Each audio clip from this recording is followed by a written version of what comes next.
وہ جنت جس میں آپ کے علاوہ کوئی اور نہ ہو دوزخ سے بدتر ہے۔ اس آدمی کی معافی نہیں ہوتی جو حضور پاک صلی اللہ علیہ وآلہ وسلم کا گستاخ ہو۔ ہم اگر زبان کی پھیلائی ہوئی مصیبتوں کا جائزہ لیں تو معلوم ہوگا کہ خاموشی میں کتنی راحت ہے۔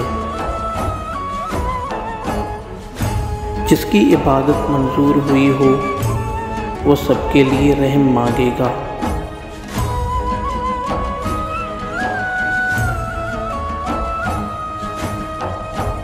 توبہ کا خیال خوش بختی کی علامت ہے، کیونکہ جو اپنے گناہ کو گناہ نہ سمجھے اس سے بڑھ کر کوئی بد نصیب نہیں۔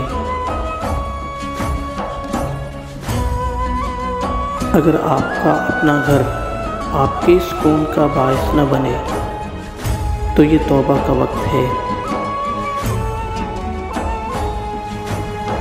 خوش نصیبی ایک متوازن زندگی کا نام ہے کہ جہاں نہ زندگی سے فرار ہو اور نہ بندگی سے۔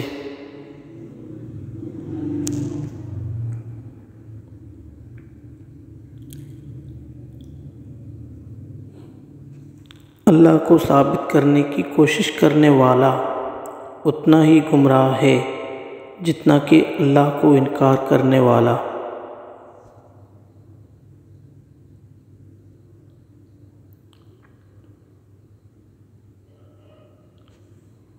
اسلام کو عمل سے نکال کر علم میں داخل کرنے والے اسلام کے محسن نہیں ہیں۔